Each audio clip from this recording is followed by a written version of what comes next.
Here the question is, why is bithionol added to soap? Bithionol is an antimicrobial compound used in soaps and other personal care products for its antimicrobial and antifungal properties.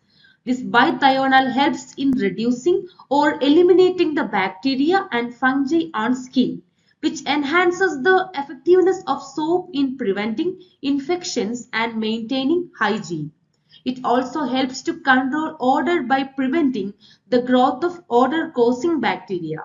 It's typically incorporated to the soaps to provide prolonged antimicrobial action and improve overall skin cleanliness. The second question is, what is tincture of iodine and write its one use?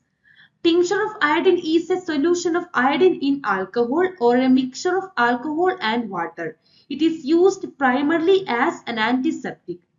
This is typically present in a concentration about 2 to 7% in the tincture. Alcohol, which helps to dissolve iodine and provides an antiseptic effect. It can be applied to the skin to disinfect the wounds and prevent infections, and it is commonly used for cleaning minor cuts, scrapes and abrasions. In the third one, different types of compounds are given. We have to choose the one which can act as a food preservative.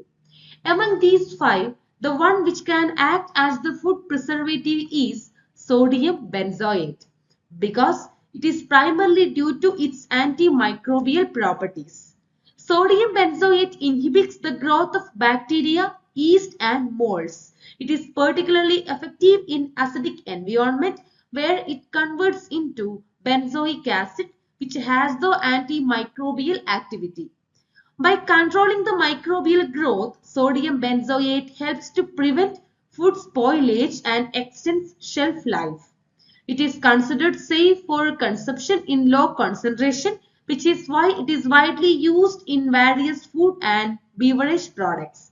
Sodium benzoate has the low toxicity and making it a preferable choice for preserving food items compared to some other preservatives.